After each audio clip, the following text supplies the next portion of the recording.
किसी गांव में एक बड़ा जिम्मेदार रहता था। खुदा ने उसे बहुत सी जमीनें, बड़े बड़े मकान और बाग दिए थे, जहां हर किस्म के फल अपने अपने मौसम में पैदा होते थे।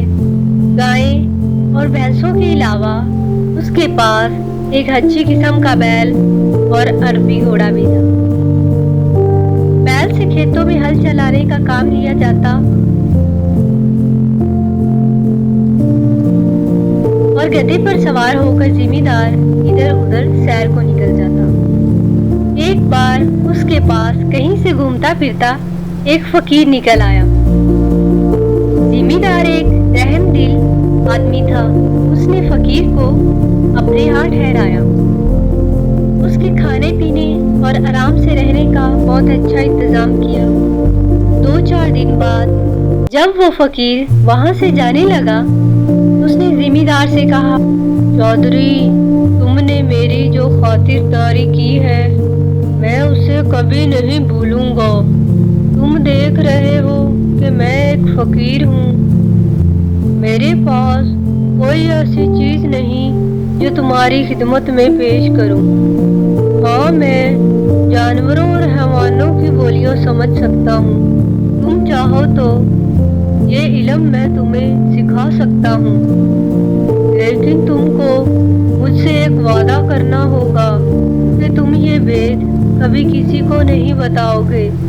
और ये भी सुन लो, अगर तुमने ये वेद किसी से कह दिया तो फिर जिंदा नहीं रह सकोगे।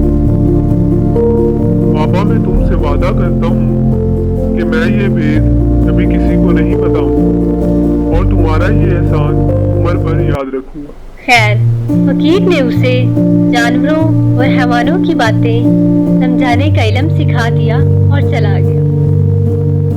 जिम्मेदार के पास जो बैल था, वो बेचारा सुबह से पिछले पहर तक हल में जुटा रहता।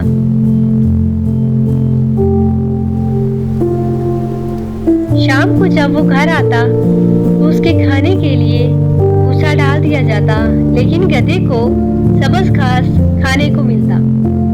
गरीब बैल ये सब कुछ देखता और चुप रहता। वक्त इसी तरह गुजर रहा था। एक दिन जब बैल खेतों से वापस आए हुए गधे के पास से गुजरा तो गधे ने उसे देखकर पूछा, हे भाई, आज तुम इतने थके थके क्यों लग रहे हो? हे बैल ने जवाब दिया, गधे भाई, आज मुझे बहुत काम करना पड़ा। मैं जब थक जाता था तो नौकर मेरी पीठ और टांगों पर जोर जोर से लाठियां मारता। मेरी टांग में चोट लग गई है। खैर, अपनी अपनी किस्मत। गधा चुप रहा और बैल अपनी थान की तरफ चला गया जहां बैल बंधा करता था। वहां जिम्मेदार को अपने नौकर के लिए घर बनवाना था। कुछ दिनों के बाद जिम्मेदार ने बैल के लिए भी गधे के पास ही खुरली बनवा दी। जब दोनों को वक्त मिलता, एक दूसरे से बातें भी कर लेते। एक रोज बैल को उदास और खामोश देखकर गधे ने उससे पूछा, हे बैल भाई, क्या बात है? आज तुम चुप क्यों हो? कोई बात ही करो। बैल ने कहा, गधे भाई, क्या बात करूं, आज फिर लाठी पड़ी है। गधा कहने लगा, बैल भाई, सच जानो तुम, तुम्हारी जो दुर्गत बनती है, वो देखकर मुझे बहुत दुख होता है। लेकिन मुझे अफसोस है कि मैं तुम्हारा दुख बांट नहीं सकता। गधे भाई, तुमने सच कहा। दुख तो कोई किसी का नहीं बांट सकता, लेकिन तुम कुछ मशवरा तो दो, इस मुसीबत से मेरी जान कैसे छूटेगी, और नहीं तो 2-4 दिन ही आराम कर लूंगा। एक तरतीब मेरी समझ में आई है। उस पर अमल करोगे तो 7-5 रोज तो बच जाओगे। कहो तो बताऊं? बैल बोला, की और पूछ बताओ क्या तरकीब है?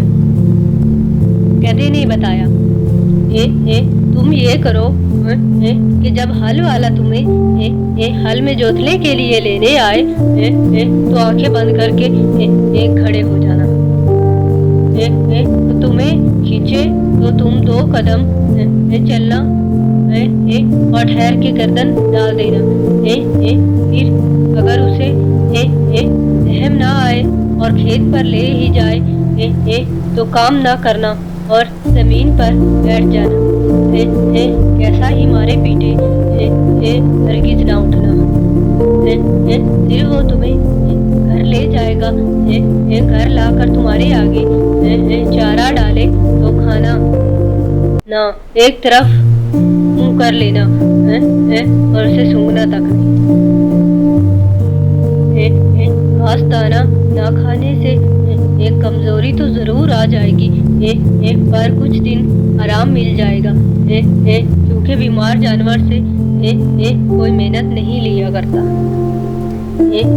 तो ये मुझे एक तरकीब सूझी थी, तुम्हें बता दी। अब तुमको उस पर अमल करने का या ना करने का अख्तियार है। इत्तेफाक से जिम्मेदार जो इस वक्त उनके पास से गुजरा तो उसने उन दोनों की बातें सुन ली और मुस्कुराता हुआ इधर से गुजर गया। चारे भूसे का वक्त आ गया था। नौकर ने गधे के मुंह पर सब्ज चारा दे मारा और बैल के आगे भी चारा रख दिया। बैल 2 मुंह मार के रख दिया। अगले दिन हल वाला बैल को लेने आया तो देखा कि बैल बीमार है, रात को कुछ खाया भी नहीं। नौकर दौड़ता हुआ मालिक के पास गया और कहने लगा, ना जाने रात बैल को क्या हुआ, ना खाता है ना पीता है और आज मुझे पूरे खेत में हल चलाना है। कहो तो बाग में से दूसरा बैल ले आऊं। जिम्मेदार ने बैल और गधे की बातें तो सुन ही ली थी। दिल में बहुत हंसा कि गधे ने खूब सबक पढ़ाया है। जिम्मेदार हल वाले से बोला, अच्छा जाता कहाँ है? दूसरा बैल लाने की क्या जरूरत है? देखो ले जाओ, हल में लगा के काम निकाल लो। गधे पर मुसीबत आ गई। पहले तो दिन भर थकान पर खड़े खड़े घास खाया करता और अब जो सुबह से हल में जुटा तो शाम तक सांस लेने की मोहलत ना मिली।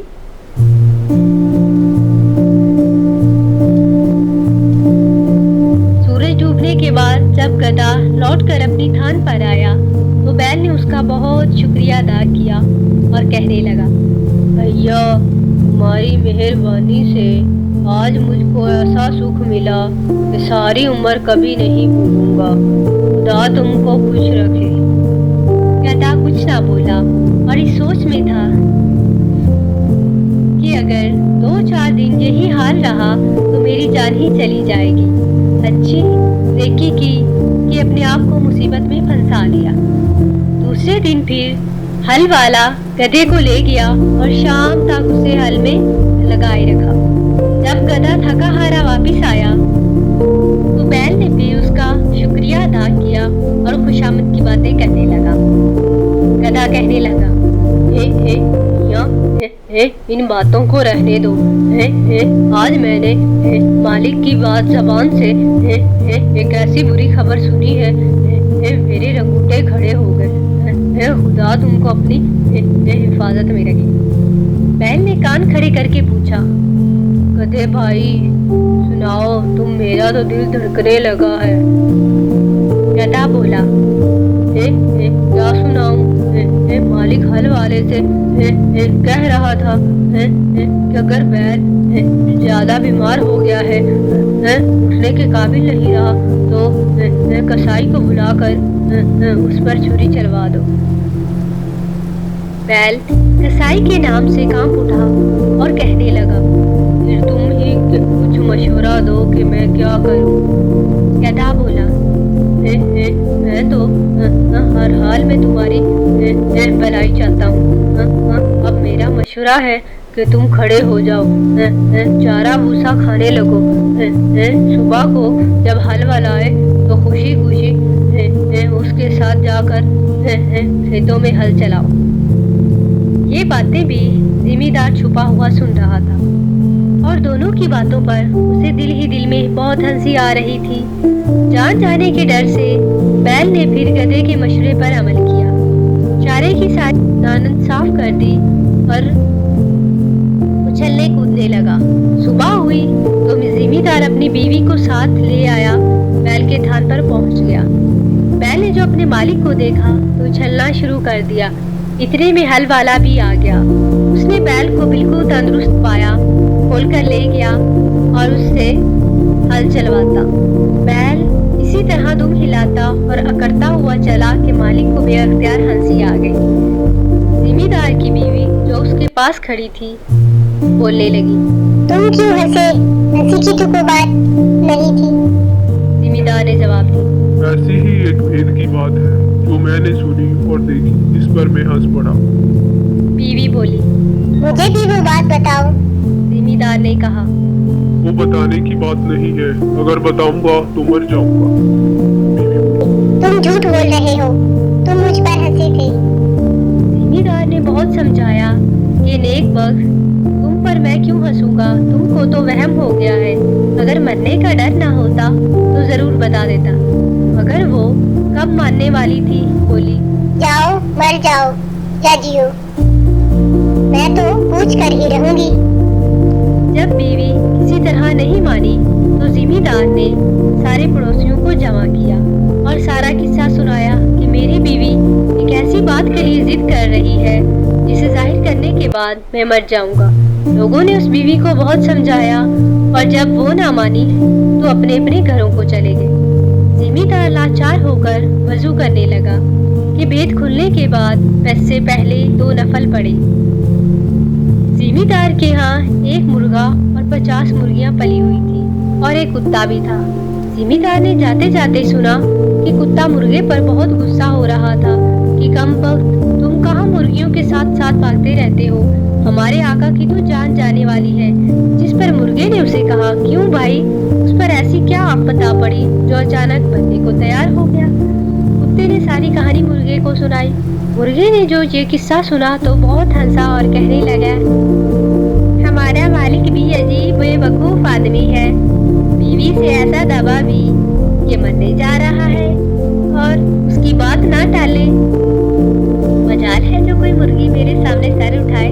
مالک ایسا کیوں نہیں کرتا کہ گھر میں جو شہتوت کا درخت ہے اس کی 2-4 سیدھی سیدھی ٹہنیاں توڑے اور اس ضدن کو تہ خانے میں لے جا کر ایسا پیٹے کہ وہ توبہ کر لے اور پھر کبھی ایسی حرکت نہ کرے۔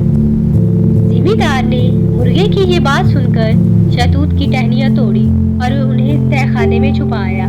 بیوی بولی، لو اب وضو بھی کر آئے ہو، اب بتاؤ۔ زمیندار نے کہا، ذرا اندر چلو تاکہ میں بھید بھی کھولوں تو کوئی دوسرا جانے بھی نہیں اور میں مر جاؤں۔ بیوی نے کہا، اچھا، اور آگے آگے گھر کے اندر چلی گئی۔ زمیندار نے دروازہ بند کر کے بیوی کو خوب مارا، اتنا مارا کہ وہ توبہ کرنے لگی۔ میری توبہ ہے، میں پھر کبھی ایسی ضد نہیں کروں گی۔ اس کے بعد دونوں باہر آئے۔ کنبے والے اور رشتے دار جو پریشان تھے خوش ہو گئے اور میاں بیوی مرتے دم تک بڑے اطمینان کے ساتھ زندگی بسر کرنے لگے۔